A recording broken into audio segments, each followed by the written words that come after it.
રાજનીતિ સંદેશ ન્યૂઝમાં આપનું સ્વાગત છે। 5 લોકસભાના અને 18 પંચમહાલમાં અપક્ષ ઉમેદવાર કૌશિક કુમાર શંકરભાઈ પાંડોરે પણ 10 જેટલા અલગ અલગ મુદ્દાઓને લઈ પ્રચાર શરૂ કર્યો। લોકસભાની ચૂંટણી હવે ગણતરીના દિવસો બાકી રહ્યા છે, ત્યારે તમામ પક્ષના ઉમેદવાર પોતાની જીતને લઈ પ્રચાર શરૂ કર્યો છે। પ્રચારમાં અલગ અલગ મુદ્દાઓને લઈ પ્રચાર કરે છે, ત્યારે 5 લોકસભાના અને 18 પંચમહાલમાં અપક્ષ ઉમેદવાર કૌશિક કુમાર શંકરભાઈ પાંડોરે પણ 10 જેટલા અલગ અલગ મુદ્દાઓ લઈ પ્રચાર શરૂ કર્યો છે, જેમાં નિવેદનમાં પોતેનો નહીં પણ વડાપ્રધાનને મત આપો તેવો અનોખો પ્રચાર કર્યો છે। સાથે 3 થી 12ના જિલ્લામાં પ્રથમ આવનાર વિદ્યાર્થીઓને ₹1 રોલ્સ રોયલ કાર જેવા અલગ અલગ 10 જેટલા મુદ્દાઓ લઈને પોતાનો અનોખો પ્રચાર કર્યો છે। રિપોર્ટર જયદીપ ભાટિયા, અરવલ્લી। સર્વપ્રથમ હું પાંડોર કૌશિક કુમાર શંકરભાઈ 5 સાબરકાંઠા તથા 18 પંચમહાલ લોકસભા 2024નો અપક્ષ ઉમેદવાર આપ સર્વનું હાર્દિક સ્વાગત કરું છું। આ ચૂંટણી દરમિયાન આપ સર્વ મારી જે પણ બાબતો છે તેને જાણજો, સમજજો અને ત્યારબાદ જો તમને યોગ્ય લાગે તો એ બાબતે આગળ જે પણ રજૂઆતો થઈ શકે એમ હોય તો એ રજૂઆતો કરજો।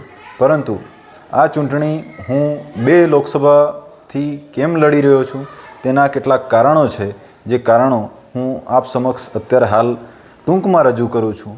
વધુમાં આ બાબતે ક્યારે પણ કોઈને પણ ડીપમાં જો જાણવું હોય, સમજવું હોય તો ગમે ત્યારે મારી સાથે ચર્ચા કરી શકે છે। સૌથી પહેલાં જે કારણ છે ભારતના પ્રધાનમંત્રીનો પ્રચાર કરવો। ભારતના પ્રધાનમંત્રી એટલે કે પૂરા દેશની અંદર અત્યારે હાલ જે ચૂંટણીનો માહોલ ચાલી રહ્યો છે એ માહોલમાં પ્રચાર કરી રહ્યા છે, પરંતુ મારું એવું માનવું છે કે ક્યારેક જ્યારે આપણે અન્યનો પ્રચાર કરતા હોઈએ ત્યારે પોતાના જ ઘરમાં એટલે કે દીવા તળે અંધારા જેવી પરિસ્થિતિ સર્જાતી હોય છે। એના અગાઉના સમયમાં ઘણા બધા ઉદાહરણો પણ છે। રાહુલ ગાંધી, મમતા બેનર્જી કે જેઓ વર્ષો જૂની પોતાની સીટ પરથી હાર્યા પણ છે। તો આ બાબત પ્રધાનમંત્રી માટે ન થાય તે માટે હું મારી 2 લોકસભા સીટ પરથી જે પણ એવા સક્ષમ વ્યક્તિઓ છે તેમને વિનંતી કરવા માગું છું કે આપ ઘરમાં બેસીને કે વારાણસી જઈને પ્રધાનમંત્રીનો પ્રચાર કરો। તમને અન્ય લોકો ગમતા હોય કે ન ગમતા હોય, પરંતુ પ્રધાનમંત્રીનો પ્રચાર કરી અને પ્રધાનમંત્રી માટે એવું કલંક ના આવે કે મેં પૂરા દેશનો પ્રચાર કર્યો પરંતુ એક સીટ પરથી મારે હારનો સામનો કરવો પડ્યો।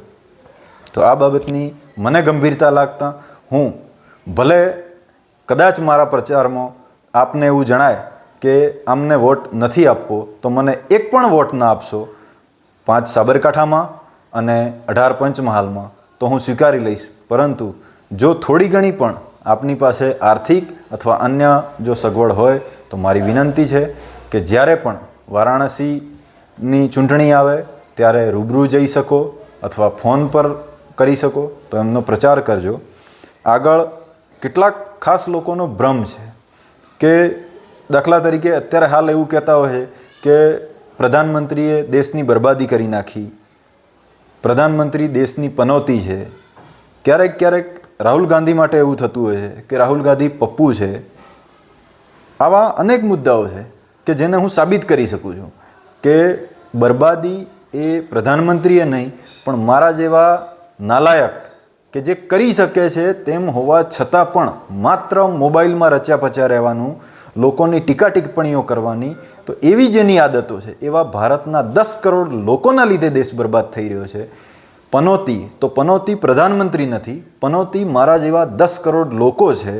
પપ્પુ એ રાહુલ ગાંધી નથી, પપ્પુ મારા જેવા 10 કરોડ લોકો છે। અને જ્યારે એ સ્વીકારી લેશે તો આ દેશમાં જે હાલની પરિસ્થિતિ છે એના કરતાં પણ સારામાં સારી પરિસ્થિતિ આવી શકે એમ છે।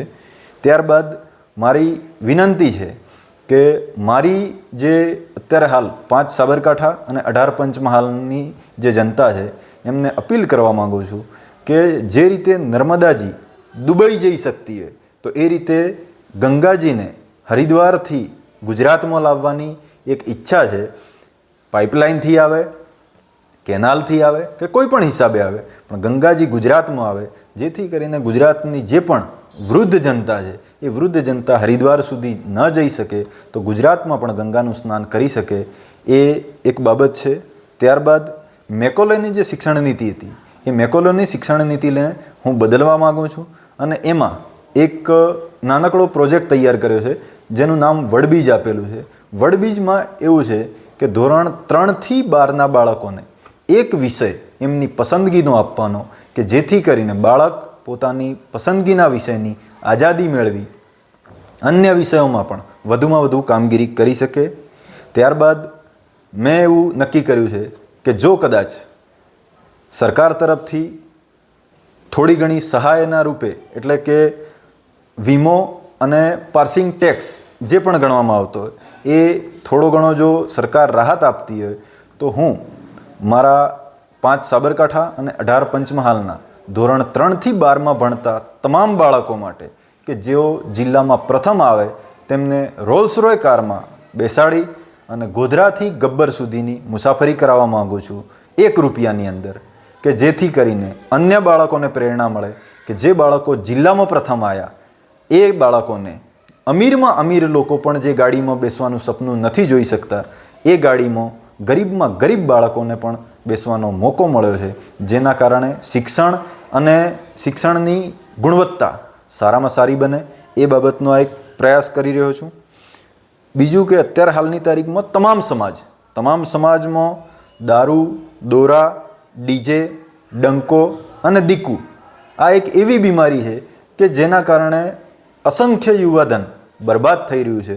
તો આને થોડી દૂર કરી અને પોતાની અને પોતાના સમાજની થોડી ઘણી ચિંતા કરી અને એને આગળ લાવવા માટે પ્રયાસ કરવો. ઉદાહરણ તરીકે અત્યારે હાલ ભારતમાં જૈન સમાજ અને શીખ સમાજ એ 2 જેવા સમાજ છે કે જેમાં એક પણ ભિખારી કે જે માંગીને ખાતો હોય એવી વ્યક્તિ નથી. તો અન્ય સમાજોએ પણ આ બંને સમાજ જોડેથી શીખવું જોઈએ. આગળ ઉમેદવારોનો ચૂંટણી ખર્ચ ઘટાડવા માટે જનતાએ મદદ કરવી જોઈએ. જનતાએ મદદ એ રીતે કરવી જોઈએ કે તમે જેટલો ઉમેદવારને વધુમાં વધુ ખર્ચ કરાવશો ઉમેદવાર પણ એના કરતાં 10 ગણો ખર્ચ તમારી પાસેથી વસૂલ કરશે. માટે ખર્ચને ઘટાડવા માટે એને સીધી રીતે યા આડકતરી રીતે મદદ કરશો. આગળ છે વતનથી લઈને વિશ્વ સુધી તમામ દેશની બીમારીઓને દૂર કરવા માટે કૃષ્ણની શરણમાં જવું પડશે. વિશ્વ શાંતિ માટેનો જે નોબેલ પુરસ્કાર છે 2024નો એ નોબેલ પુરસ્કાર હું જો થોડી ઘણી પણ મને તક આપવામાં આવે અને મદદ કરવામાં આવે તો આ 2024નો નોબેલ પુરસ્કાર હું પ્રધાનમંત્રીની શરણમાં મૂકી શકું તેમ છું. અને છેલ્લે અત્યારે હાલ જે પણ આપણા વિત્તમંત્રી નિર્મલા સીતારમણજીએ જે નિવેદન આપ્યું હતું કે અત્યારે હાલની તારીખમાં આપણો રૂપિયો એ ગગડતો નથી પણ ડોલર મજબૂત થાય છે. એ જ નિવેદનને હું જો 1 વર્ષના સમયમાં મને જો તક મળે તો 1 જ વર્ષના સમયમાં અમેરિકાની સંસદમાં ત્યાંના સાંસદ જોડે એ જ નિવેદન હું બોલાવી શકું તેમ છું કે અત્યારે હાલ ડોલર ગગડતો નથી પણ રૂપિયાની કિંમત વધી રહી છે. તો આ જે મારા મુદ્દા હતા આ મુદ્દા બાબતે ક્યારે પણ કોઈને પણ કોઈ પણ જાતની શંકા હોય અથવા તો કોઈ પ્રશ્ન હોય તો ગમે ત્યારે કોઈ પણ ન્યૂઝ ચેનલ હોય, પેપર હોય યા કોઈ વ્યક્તિ હોય તો એ માટે હું ચર્ચા કરવા માટે તૈયાર છું. અને અંતમાં ફરીથી આપ સર્વને હું વિનંતી કરું કે 5 સાબરકાંઠા અને 18 પંચમહાલમાં મને એક પણ મત ના આપશો તો મને કોઈ જ દુઃખ ન થશે, પરંતુ મારા જે પણ મુદ્દા છે એ મુદ્દાને આપ શાંતિથી સમજજો અને પ્રધાનમંત્રીશ્રીને અથવા અન્ય કોઈ પણ વ્યક્તિને તમને જે યોગ્ય લાગે તેને આ બાબતે રજૂઆત કરજો. અને આ બાબતે ક્યારે પણ કંઈ પણ કામગીરી કરવી હશે તો હું એ બાબતે તૈયાર છું. જય હિન્દ.